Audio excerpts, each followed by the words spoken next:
ഈ ഒരു കാരണം കൊണ്ട് തന്നെയാണ് ഈ FCRA റൂൾസിൻ്റെ അമെൻമെൻറ്റ്സും കാര്യങ്ങളും വരുമ്പോൾ പെന്തക്കോസ്തുകാർ ഏറ്റവും കൂടുതൽ വിരളി പിടിച്ച് ഓടുന്നത് നമുക്ക് കാണാൻ സാധിക്കുന്നത്. പുനലൂര് ലിവിങ് വാട്ടർ എന്ന് പറഞ്ഞ് ഒരു പെന്തക്കോസ്റ്റൽ മാനേജ്മെൻറ്റ് റൺ ചെയ്യുന്ന ഒരു ചൈൽഡ് ഹോമിൽ 11 വയസ്സുള്ള ഒരു കുട്ടിയെ തലകീഴായി കെട്ടിത്തൂക്കി മർദ്ദിച്ചതും അതുമായി റിലേറ്റഡ് ആയിട്ടുള്ള പോലീസ് കേസുകളും ന്യൂസുകളും നിങ്ങൾ ഓൾറെഡി കണ്ടിട്ടുണ്ടായിരിക്കും.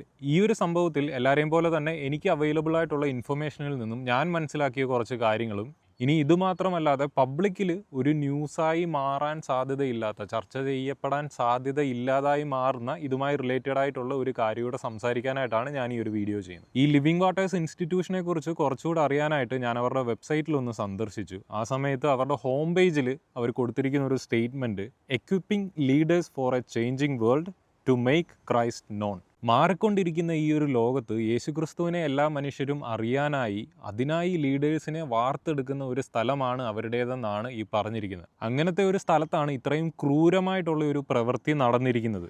ഈ പീഡനം അനുഭവിച്ച 11 വയസ്സുള്ള കുട്ടി തന്നെ അയാൾക്ക് എന്താണ് സംഭവിച്ചതെന്ന് ഇവിടെ വ്യക്തമായി പറയുന്നുണ്ട്. ആദ്യം നമുക്ക് ആ വീഡിയോ ഒന്ന് കണ്ടു നോക്കാം. അവിടെ അങ്കിൾ പൈസ കളഞ്ഞു പോയെന്ന് പറഞ്ഞു. ഈ അങ്കിളുടെ പേരെന്താ?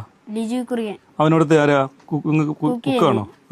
അന്നേരം എന്നോട് ചോദിച്ച് പൈസ എടുത്തു. ഞാൻ പറയാം ഞങ്ങളെ പൈസ എടുത്തില്ല, ഞങ്ങൾ വെള്ളം അടിച്ചിട്ട് വന്ന്. എന്നിട്ട് എന്നോട് പൈസ എടുത്തിട്ട് കയർ അയച്ചിട്ട് വന്ന് എന്നെ ഫാൻ്റെ കുക്കിൻ്റെ അകത്ത് കുടുക്കി എൻ്റെ കാല് കെട്ടി മേലോട്ടിട്ട് തല താട്ടിട്ടിട്ട് മണ്ടയ്ക്ക് വലിച്ചു പൊക്കിയിട്ട് ഇറങ്ങി, നീ സത്യം പറയും നിന്നെ കൊല്ലുമെന്ന് പറഞ്ഞു. ഞാൻ പറയാം ഞങ്ങൾ ഞാൻ ചേരിട്ടില്ല, എടുത്തില്ല. ഞങ്ങൾ ഇറങ്ങി സത്യം പറയട്ടെ. ഞാൻ പറയാം ഞങ്ങൾ എടുത്തില്ല.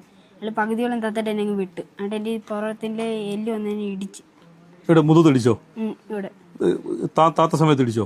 താത്ത് ഇട്ട്. എന്നിട്ട് മോനെ അടിക്കുമല്ലോ ചെയ്തവൻ? പുറത്തടിച്ചായിരുന്നു. എന്തുകൊണ്ടാ അടിച്ചേ? മുളക്കമ്പ് വെച്ച്.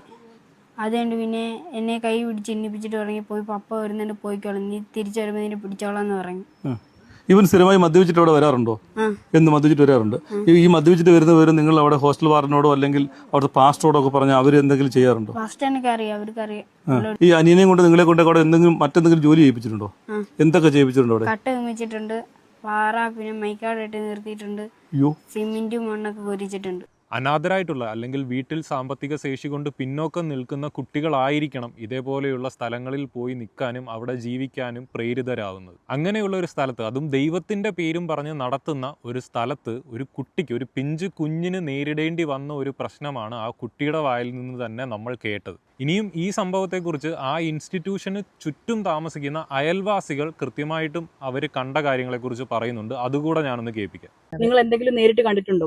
ഞങ്ങൾ നേരിട്ട് കുഞ്ഞുങ്ങളെ ജോലി ചെയ്യുന്നതൊക്കെ കണ്ടിട്ടുണ്ട്. സൈഡില് കട്ട കെട്ടിക്കുകയും കുഞ്ഞുങ്ങൾ രാവിലെ എണിച്ച് മിറ്റം വരിപ്പൊടി കൊച്ചുങ്ങൾ ആൺകുഞ്ഞുങ്ങളെ കൊണ്ട് ചെയ്യിക്കുന്ന കണ്ടിട്ടുണ്ട്. പിന്നെ ബൈ സ്കൂളിൽ നിന്ന് വരുന്ന കുഞ്ഞുങ്ങളെ കൊണ്ടുവന്ന് വിറവ്, വലിയ മുട്ടം വിറവൊക്കെ കൊണ്ടുവന്ന് കീറിക്കുന്നത് ഞങ്ങൾ കണ്ടിട്ടുണ്ട്. നിങ്ങളോടൊന്നും കുട്ടികൾ സംസാരിക്കാനൊക്കെ സമ്മതിക്കില്ല? ആരെ കൊണ്ട് സംസാരിക്കാൻ സമ്മതിക്കില്ല. കുട്ടികളെ കൊണ്ട് ഇവിടെ മണ്ണ് കൊണ്ടുവന്ന് ഏതാണ്ട് ഇത് മൊത്തവും വയൽ പോലെ കിടന്ന വസ്തുവാണ്. ആ വസ്തു നികത്താനായിട്ട് കുട്ടികളെ ഉപയോഗിക്കുക. പിന്നെ ബീൽബാരയ്ക്കകത്ത് മണ്ണ് നിറച്ചുകൊണ്ട് ഇവിടെ മൊത്തവും നികത്തുകയാണ്. ഇതിന് ചുറ്റും മതിലും കെട്ടി ഇതിനകത്ത് അവരെ പണിയെടുപ്പിക്കുന്ന ഒരു രീതിയാണ് ഇപ്പോൾ കണ്ടുവരുന്നത്.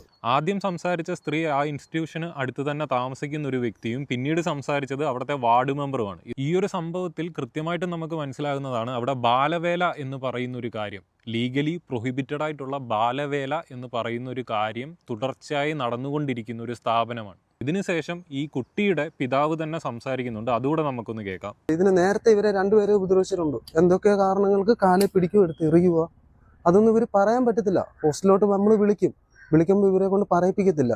പറഞ്ഞാലും ഇവർ പറഞ്ഞ് നീയൊക്കെ പോയിട്ട് ഇനി വാ, അന്നേരം ബാക്കി തരാമെന്ന് പറഞ്ഞു. ഇപ്പൊ ഈ സംഭവം ചെയ്തിട്ടും ഈ പുള്ളി പറഞ്ഞു, നീ വീട്ടിൽ ചെന്ന് നിന്റെ അച്ഛൻ്റെ അമ്മയടുത്ത് പറഞ്ഞാലും നിന്റെ അച്ഛനും അമ്മയൊന്നും എന്നെ ഒന്നും ചെയ്യത്തില്ല, നിങ്ങൾ പോയിട്ട് ഞാൻ തിരിച്ചു വരത്തില്ല, ഇതിന്റെ ബാക്കി അന്നേരം ഞാൻ തരാമെന്നാ പറഞ്ഞു. കുട്ടി നേരത്തെ ഇതിനൊരു കഴിഞ്ഞ പ്രാവശ്യം അവന്റെ ചെവിക്കല്ലിന് അടിച്ചായിരുന്നു.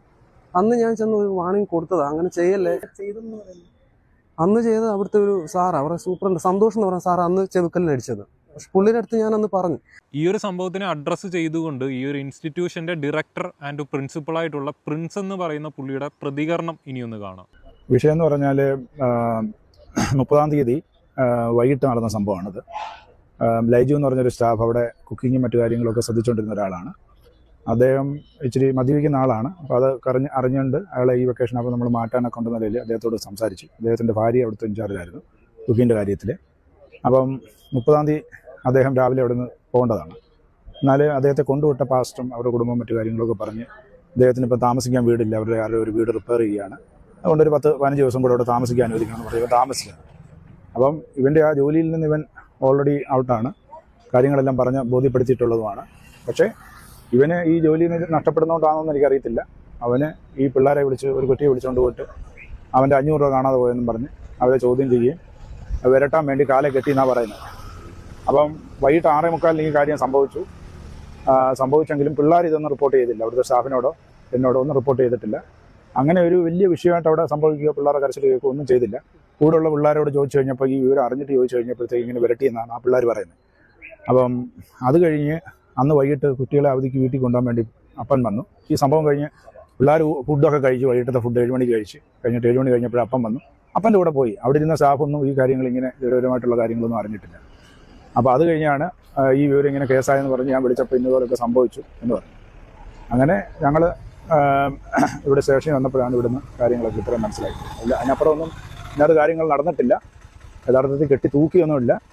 ഇങ്ങനെ ഇവൻ വിരട്ടി അവിടെ നിൽക്കുന്ന പിള്ളേരെല്ലാം ഉണ്ട്. അങ്ങനെ ഒരു വലിയൊരു സംഭവമായിട്ട് പിള്ളേർ പേടിക്കത്തക്കണല്ലോ.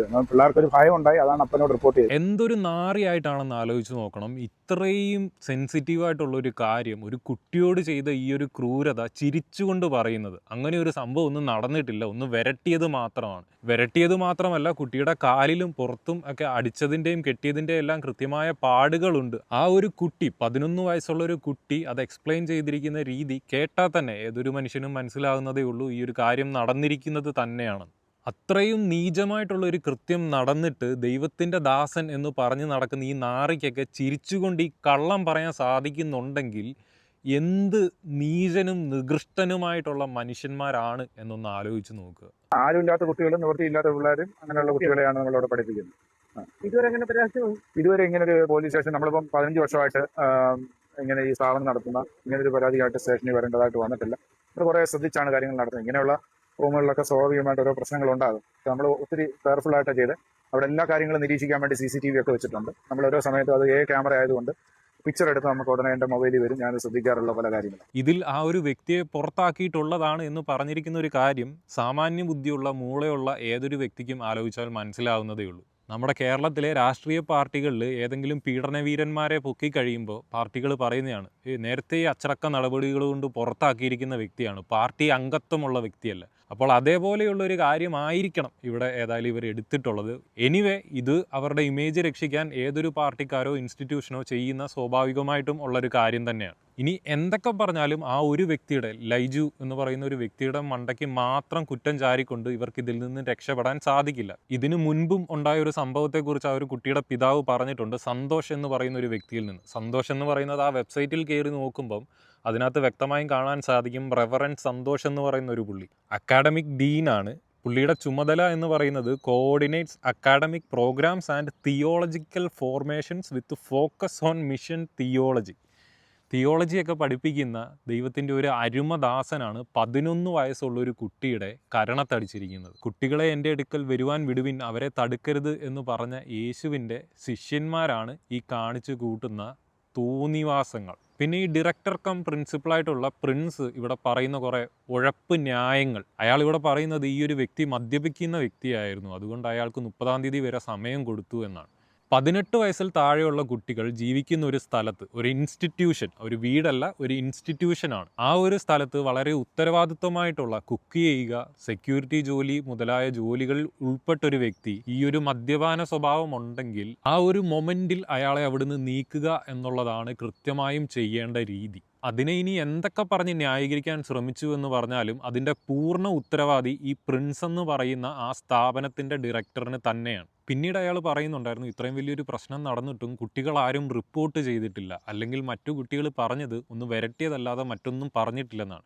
അതിൽ വ്യക്തമായിട്ടും ആ കുട്ടി പറയുന്നുണ്ട്, നീ പോയിട്ടിഞ്ഞ് വരത്തില്ലേ, തിരിച്ചു വരുമ്പം ഇവിടെ ഉള്ളത് വെച്ചേക്കാം, നിന്നെ കണ്ടോളാം എന്ന് പറയുന്ന വ്യക്തികൾ.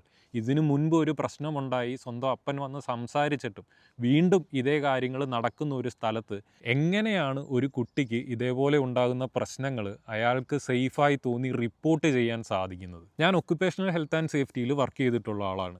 ഒരു വർക്ക് ഏരിയയിൽ ഒരു വ്യക്തി എങ്ങനെ ഫിസിക്കലിയും മെൻ്റലിയും സേഫായിട്ടിരിക്കാം, അവർക്ക് ഫിസിക്കലിയോ മെൻ്റലിയോ വരുന്ന ത്രെറ്റുകളെ എങ്ങനെ പേടി കൂടാതെ റിപ്പോർട്ട് ചെയ്യാം എന്നുള്ള കാര്യങ്ങളിൽ ഞാൻ അടുത്ത് വർക്ക് ചെയ്തിട്ടുള്ള വ്യക്തിയാണ്. അപ്പോൾ അവിടെ തന്നെ അത്രയും വയസ്സായി മുതിർന്ന് സ്വന്തമായി ഇൻഡിപെൻഡൻ്റ് ആയിട്ടിരിക്കുന്ന വ്യക്തികൾക്ക് തന്നെ വർക്ക് പ്ലേസിൽ ഒരു ഹരാസ്മെൻറ്റ് ഉണ്ടായി കഴിഞ്ഞാൽ റിപ്പോർട്ട് ചെയ്യാൻ പലപ്പോഴും പേടിയാണ്. കാരണം അവർക്ക് മുകളിലുള്ള പവർ പൊസിഷനിലെ വ്യക്തികളാണ് അവർക്കെതിരെ നിൽക്കുന്നതെങ്കിൽ അവർ കൃത്യമായും ഭയക്കും. അപ്പോൾ വെറും 11 വയസ്സുള്ള കുട്ടിക്ക് ഇതേപോലെയുള്ള മാനസികവും ശാരീരികവുമായിട്ടുള്ള ഉപദ്രവങ്ങൾ ഉണ്ടാകുമ്പോൾ എന്തിൻ്റെ അടിസ്ഥാനത്തിൽ നിങ്ങളെ വിശ്വസിച്ച് റിപ്പോർട്ട് ചെയ്യും എന്നതാണ് തിരിച്ചു ചോദിക്കാനുള്ളത്. പിന്നീട് അയാൾ പറഞ്ഞിട്ടുണ്ട് 15 വർഷമായിട്ട് നടക്കുന്നു, ഇവിടെ ഒരു പ്രശ്നങ്ങളും ഉണ്ടാകാറില്ല, AI CCTV ഒക്കെ വെച്ചിട്ടുണ്ട്, ഓരോ നിമിഷവും എനിക്ക് ഓരോ പിക്ചേഴ്സ് വരും. അപ്പോൾ അതിൽ നിന്ന് വളരെ വ്യക്തമാണ് ആ ഒരു ഇൻസ്റ്റിറ്റ്യൂഷൻ്റെ പുറത്തെ സ്ഥലത്താണ് ഇവർ വ്യക്തമായിട്ടും കുട്ടികളെ കൊണ്ട് ബാലവേല ചെയ്യിക്കുന്നത്. അപ്പോൾ ആ ബാലവേല ചെയ്യുന്നതെല്ലാം കൃത്യമായും CCTVയിലൂടെ കണ്ടിട്ടുള്ള വ്യക്തിയാണ് ഈ പ്രിൻസ് എന്ന കാര്യത്തിൽ സംശയമില്ല. പോലീസ് ഈ കാര്യത്തെക്കുറിച്ച് അന്വേഷിക്കുമ്പോൾ തീർച്ചയായും CCTV ദൃശ്യങ്ങൾ നോക്കുകയും ഈ കാര്യം ഉറപ്പുവരുത്തുകയും അതിനുള്ള കൃത്യമായിട്ടുള്ള ശിക്ഷാ നടപടികളിലേക്ക് കടക്കുകയും ചെയ്യും എന്ന് ഞാൻ വിശ്വസിക്കുന്നു. ഇത്രയും കാര്യങ്ങൾ നോക്കിക്കഴിയുമ്പോൾ വളരെ വ്യക്തമാണ് ആ പ്രിൻസ് എന്ന് പറയുന്ന ആ ഡയറക്ടർ ആയിട്ടുള്ള വ്യക്തിക്ക് തന്നെ അവിടെ നടക്കുന്ന തോന്നിവാസങ്ങൾ കൃത്യമായിട്ടും അറിവുള്ള വ്യക്തി തന്നെയാണ്. ഇതുവരെ ഞാൻ പറഞ്ഞ കാര്യങ്ങൾ സാമാന്യ ബുദ്ധിയിൽ ആ ന്യൂസുകളെല്ലാം കാണുന്ന ഏതൊരു വ്യക്തിക്കും മനസ്സിലാകുന്ന സ്വാഭാവികമായിട്ടുള്ള കാര്യങ്ങൾ മാത്രമാണ്. പക്ഷേ ഇനിയും ഞാൻ പറയാൻ പോകുന്ന കാര്യം വലിയ രീതിയിൽ ചർച്ചകൾ ചെയ്യപ്പെടും എന്നെനിക്ക് തോന്നുന്നില്ല. ഇവരുടെ വെബ്സൈറ്റിൽ പോവുകയാണെങ്കിൽ അവിടെ തന്നെ ഇവർ എഴുതിയിട്ടുണ്ട്, ഇത് സുനാമിക്ക് ശേഷം പൊട്ടിമുളച്ച ഒരു മിഷൻ ഓർഗനൈസേഷനാണ്. ഈ ഒരു ഇൻസ്റ്റിറ്റ്യൂഷൻ തുടങ്ങാൻ കാരണക്കാരാവുന്നത് റവറൻഡ് ഡോക്ടർ ആന്റണി ലേസിയും മിസ്സിസ് ജെന്നിഫർ ലേസിയും എന്ന് പറയുന്ന 2 വ്യക്തികളാണ്. പെന്തക്കോസ്തുകാർക്ക് ഇതേപോലെയുള്ള പല ഇൻസ്റ്റിറ്റ്യൂഷൻസും ഉണ്ടാകാറുണ്ട്. അവിടെ കൃത്യമായി നടക്കുന്നത് എന്താണെന്ന് മനസ്സിലാവണമെങ്കിൽ ഇതിൻ്റെ വെബ്സൈറ്റിൽ പോയി കഴിയുമ്പം അവിടുത്തെ കുട്ടികളുമായിട്ട് പലയിടത്ത് പോയിട്ടുള്ള ട്രിപ്പും അല്ലെങ്കിൽ അവർക്ക് ഫുഡ് കൊടുക്കുന്നതിൻ്റെയുമായിട്ടുള്ള പിക്ചേഴ്സൊക്കെ നമുക്ക് കാണാൻ സാധിക്കും. 2-3 വർഷത്തിലൊരിക്കൽ കുട്ടികളെയെല്ലാം ചേർത്ത് എവിടെയെങ്കിലും ഒരു ടൂറിന് പോയി അവിടുത്തെ ഒരു ഫോട്ടോ എടുത്ത് ഇനിയും കുട്ടികളെയെല്ലാം ചേർത്തിരുത്തി കുറച്ച് ഭക്ഷണം ഉണ്ടാക്കി വിളമ്പി അതിൻ്റെ ഒരു ഫോട്ടോ എടുത്ത് അങ്ങനെ കുറച്ച് ഫോട്ടോസ് എടുത്ത് ഇതിനെയെല്ലാം ഇവർ വിദേശത്തേക്ക് മാർക്കറ്റ് ചെയ്ത് അവിടുത്തെ ചാരിറ്റബിൾ സൊസൈറ്റീസിൽ നിന്നും അല്ലെങ്കിൽ പ്രൈവറ്റ് ഇൻഡിവിജ്വൽസിൽ നിന്നും ഇവർ ഭീമമായ തുകകൾ ചാരിറ്റി എന്ന പേരിൽ ഇന്ത്യയിലേക്ക് വരുത്തുന്നു. ഇനിയും ഈ വരുന്ന തുകകളൊക്കെ എന്ത് കാര്യത്തിനായിട്ടാണ് ഉപയോഗിക്കപ്പെടുന്നത്? ഈ പാസ്റ്റർമാരുടെ കീശ നിറയ്ക്കാനാണോ അതോ കുട്ടികളുടെ പുനരുദ്ധാനത്തിനായിട്ടാണോ എന്നതിന് ഈ വീഡിയോയിൽ കൂടുതലായിട്ടുള്ള തെളിവുകൾ വേറെ വെക്കാനില്ല. ഈ ഒരു കാരണം കൊണ്ട് തന്നെയാണ് ഈ FCRA റൂൾസിൻ്റെ അമെൻമെൻറ്റ്സും കാര്യങ്ങളും വരുമ്പോൾ ക്രിസ്ത്യാനികൾ അതിൽ ഏറ്റവും പ്രധാനമായി പെന്തക്കോസ്തുകാർ ഏറ്റവും കൂടുതൽ വിരളി പിടിച്ച് ഓടുന്നത് നമുക്ക് കാണാൻ സാധിക്കുന്നത്. കണക്കില്ലാത്ത പണം മതപരിവർത്തനം അല്ലെങ്കിൽ ഇതേപോലെയുള്ള പേപ്പർ ചാരിറ്റി വർക്കുകൾ എന്ന പേരിൽ പ്രത്യേകിച്ചും പെന്തക്കോസ്തുകാർ കൈപ്പറ്റുന്നുണ്ട്. FCRA അമെൻമെൻറ്റ് കൃത്യമായും പ്രാബല്യത്തിലാക്കുകയാണെങ്കിൽ ഇതേപോലെ വന്നു ചേരുന്ന കണക്കറ്റ കാശ് അതിൻ്റെ സോഴ്സ് നിലയ്ക്കുമോ എന്ന പേടിയിലാണ് ഒട്ടുമിക്ക ക്രിസ്ത്യാനികളും, അതിൽ പ്രത്യേകിച്ചും ഈ പെന്തക്കോസ്തുകാരും FCRAക്കെതിരെ കരഞ്ഞു മെഴുകുന്നതിൻ്റെ കാരണം ഇത് തന്നെയാണ്.